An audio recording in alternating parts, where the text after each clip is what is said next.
Selamat pagi anak-anak. Pagi, Bu. Pada sana. Pada dan. Om Swastiastu. Hari ini siapa yang mau memimpin doa sebelum kita belajar? Ya, Rani. Ayo teman-teman semua, mari kita berdoa. Berdoa mulai.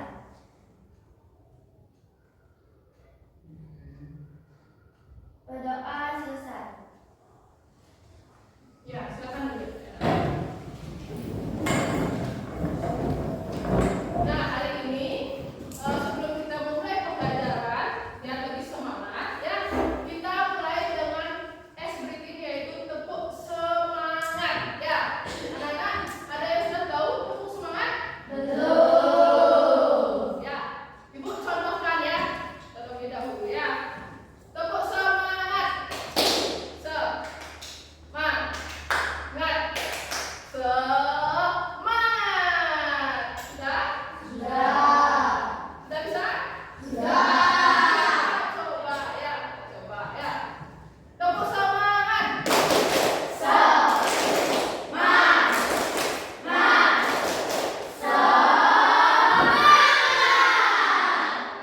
Wih, semangat sekali. Kita ulang lagi sekali ya. Jangan semangat ya. Tepuk semangat.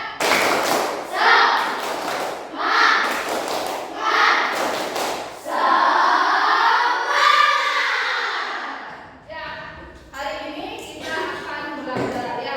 Belajarnya tentang berpikir komputasional. Nah, Ibu mau bertanya, pernahkah anak-anak membuat mie instan atau mie goreng di rumah? Coba sebutkan atau coba kalian sampaikan apa sih langkah-langkah kita membuat mie instan agar mie itu bisa kita konsumsi atau kita makan. Ada yang tahu? Saya Ada yang tahu? Ya. masak air, Bu. Masak air, ada yang tahu? Masukkan mie, Bu. Masukkan mie. Setelah itu diaduk. Diaduk apa yang diaduk? Minyak. Oh, minyak. Kira sendoknya yang diaduk. Ya, setelah itu setelah diaduk apa? Masukkan bumbu, Bu. Nah, setelah masukkan bumbu kita apa? Makan. Ya, kita sajikan dan kita makan. Ya, itulah konsep secara singkat konsep berpikir komputasional. Sebelum kita lebih jauh belajar tentang berpikir secara komputasional, langkah baiknya kita terlebih dahulu mengetahui apa tujuan apa pembelajaran. Ya, adapun tujuan pembelajaran kita hari ini yaitu yang pertama menjelaskan pengertian berpikir komputasional secara apa? Sederhana. Ya, yang kedua mengidentifikasi langkah-langkah berpikir komputasional dari aktivitas kehidupan sehari-hari. Ya, yang ketiga menerapkan dekomposisi, pengenalan pola abstrak dan algoritma dalam memecahkan masalah yang Sederhana. Ya. Yang terakhir, yang keempat, menyusun langkah-langkah sistematis untuk menyelesaikan aktivitas sederhana. Nah, berpikir komputasional. Apa itu berpikir komputasional? Ya, yaitu kemampuan menyusun solusi masalah secara logis dan sistematis. Nah, adapun konsep berpikir komputasional atau bagian-bagiannya yaitu ada 4 ya. Yaitu yang pertama apa? Dekomposisi. Ya,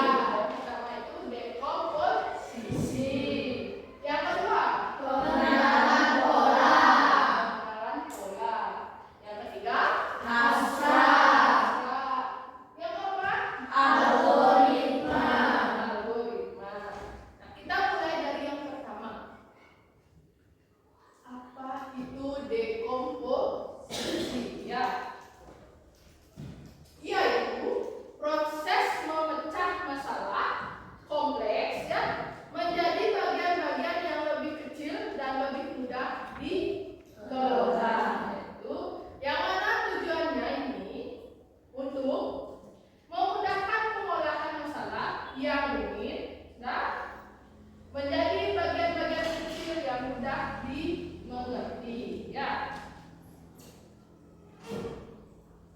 Nah, tadi anak-anak sudah bisa menjawab bagaimana cara membuat apa? Mie instan. Ini juga termasuk bagian dari rekomposisi.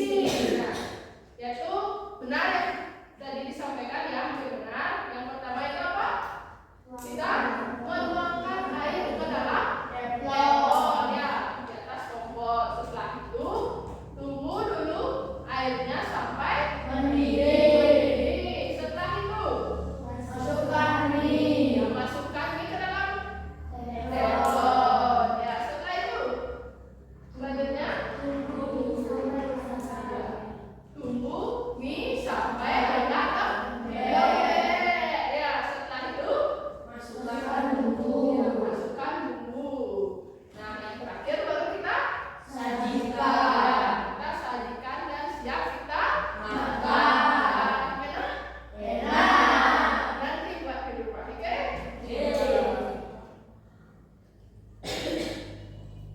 Nah, yang kedua kita yang kedua yaitu pengenalan pola, yaitu proses mengidentifikasi kesamaan, melihat sesuatu yang berulang terjadi dengan cara yang sama. Tujuannya mengidentifikasi solusi yang berulang dan membuat prediksi berdasarkan pola yang sudah diketahui. Contohnya ya.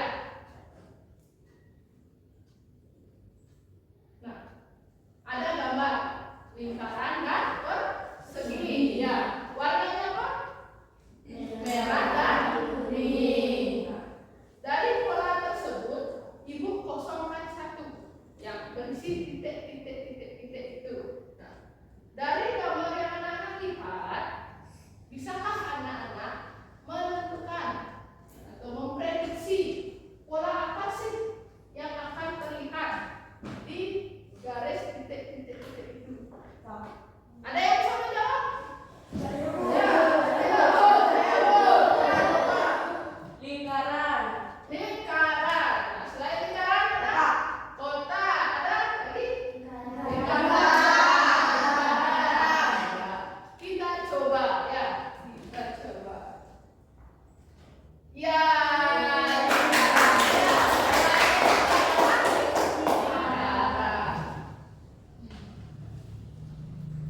Selanjutnya, nah yang kedua, nah ibu sediakan gambar bintang dan lingkaran. Bisakah anak-anak memprediksi gambar apa yang berada di titik-titik di bawah itu? Bintang, ada lagi Desa? Bintang.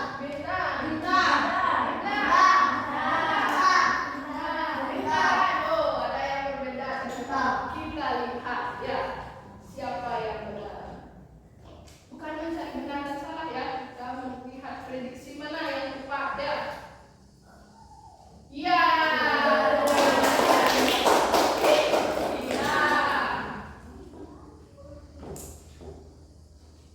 Nah, terakhir ya, segitiga dan apa?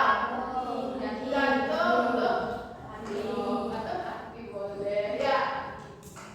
Di sini polanya dua segitiga, satu gantung, dua segitiga, satu gantung. Setelah itu siapa yang bisa menebak polanya?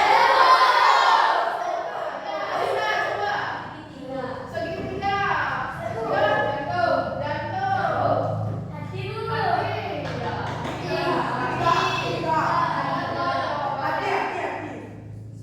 Hati-hati di jalan. Ya. Kita lihat. Ya.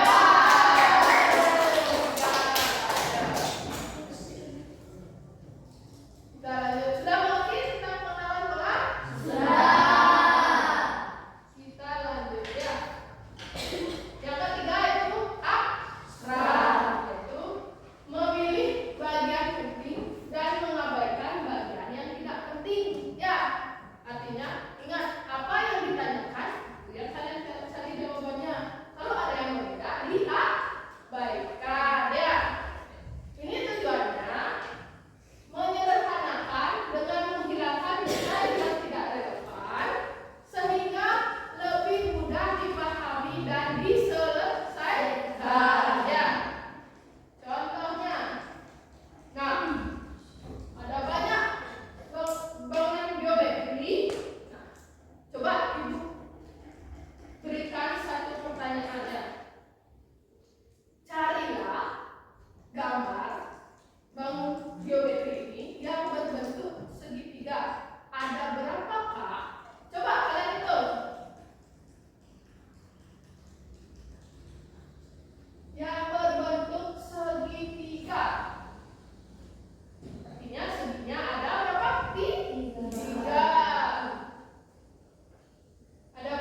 Kira-kira berapa menit memasak roti? Paling-palingan 10 menit. Kosong roti bakarnya, mending 1 menit aja itu udah tuh. Atau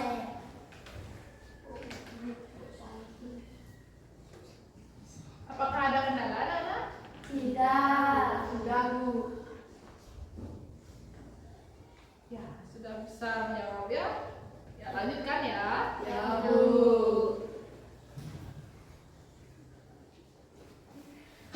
telur dadar diceplok apa diaduk ya?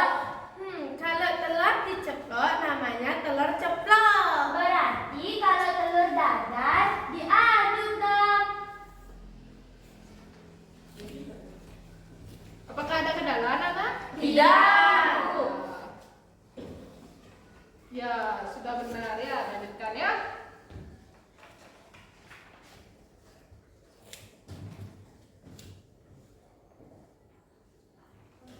Kita buat celup apa ada saring ya?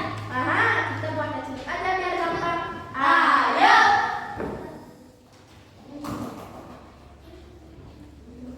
Apakah ada kendala, Nana? Tidak, Bu. Ya, sudah hampir selesai ya. Oke, lanjutkan ya. Ya, Bu.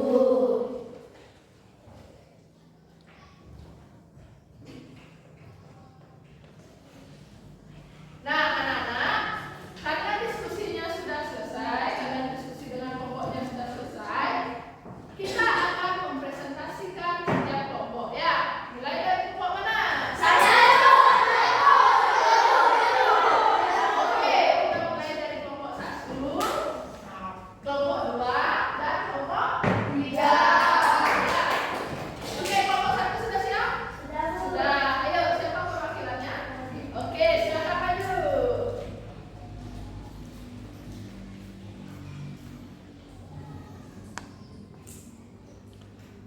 Ya, yang lainnya dengarkan ya.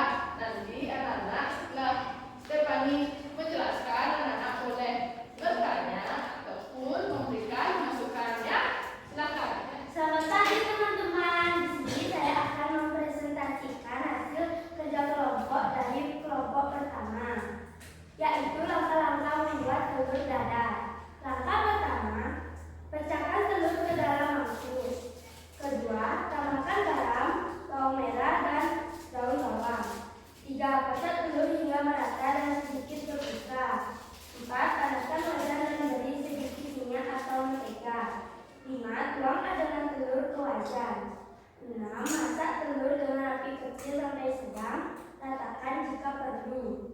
7, setelah bagian bawah matang dan bagian atas mulai mengeras, balik telur perlahan. 8, masak hingga kedua sisi matang dan berwarna keemasan.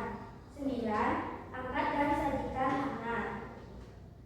Sekianlah presentasi dari kelompok 1. Apakah teman-teman ada yang bertanya? Saya Ya, boleh. Kelompok 3 ya. Siapa yang mau bertanya? Siapa? saya Ah, ya. Melani. Silakan Melani. akan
berisi teh.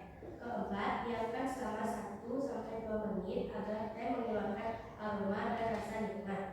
Kelima, tambahkan gula, madu, atau perasan lemon sesuai selera. Terakhir, aduk hingga larut dan sajikan hangat.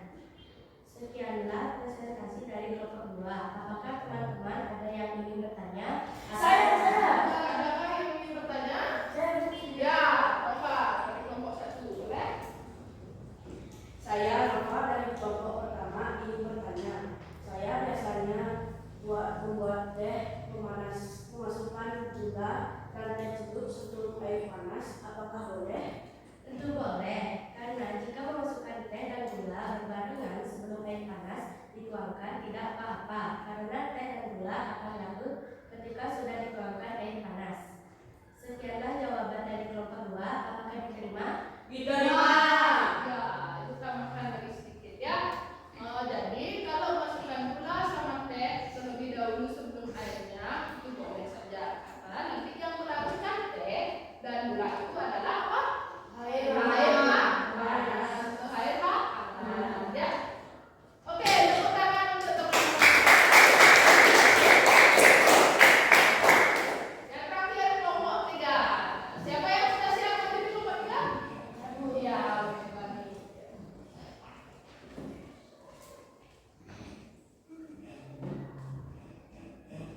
Selamat pagi teman-teman. Pagi. Di sini saya akan mempresentasikan hasil kerja dari kelompok 3, yaitu langkah-langkah membuat roti bakar. Langkah pertama, olesi permukaan roti dengan margarin di kedua sisi agar renyah dan gurih. Langkah kedua, panaskan teflon atau alat pemanggangan roti di atas api kecil. Langkah ketiga, letakkan roti di atas wajan panas atau panggang satu sisi sampai berwarna kecoklatan. Langkah keempat, balik dan panggang sisi lainnya hingga matang. Langkah kelima, angkat roti lalu olesi salah satu sisi dengan selai. Langkah keenam, tambahkan meses atau keju parut atau susu kental manis di atasnya. Langkah ketujuh, tumpuk roti jika memakai 2 lembar, lalu potong sesuai selera. Langkah ke-8, sajikan hangat-hangat. Sekian presentasi dari kelompok 3. Apakah teman-teman ada yang ingin bertanya atau menambahkan? Ya, kelompok 2 ya. Boleh. Perkenalkan, nama saya Ade dari kelompok 2. Saya ingin bertanya, apakah bisa membuat roti bakar menggunakan pemanggangan ikan yang pakai batok kelapa? Kalau menurut kami, alangkah baiknya jika kamu membuat roti bakar menggunakan teflon atau wajan yang datar agar matangnya nanti merata. Jika menggunakan pemanggangan ikan, bisa jadi roti bakarnya tidak matang secara merata atau gosong. Sekianlah jawaban dari kelompok 3. Apakah terima? Baik, Ibu sedikit menambahkan ya. Jadi kalau mau membuat roti bakar, walaupun namanya dibakar, jadi tidak langsung dibawa di atasnya ya, ini api, ini roti, tidak seperti itu ya, ada alasnya. Kalau kita pakai pemanggangan ikan, kan itu bolong-bolong, ada bolong-bolongnya kan. Nah, apalagi menggunakan batok kelapa. Nah, kalau misalnya batok kelapanya itu panas atau apinya terlalu besar, jadi akan apa? Cepat gosong. Jadi alangkah baiknya kita pakai teflon, olesi apa? Margarin. Ya, baru taruh rotinya. Fungsi margarin itu selain tidak mempercepat kegosongan, juga menambah aroma atau menambah rasa dari roti itu ya, sehingga rasanya menjadi lebih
mendorong kolaborasi dan Komunikasi.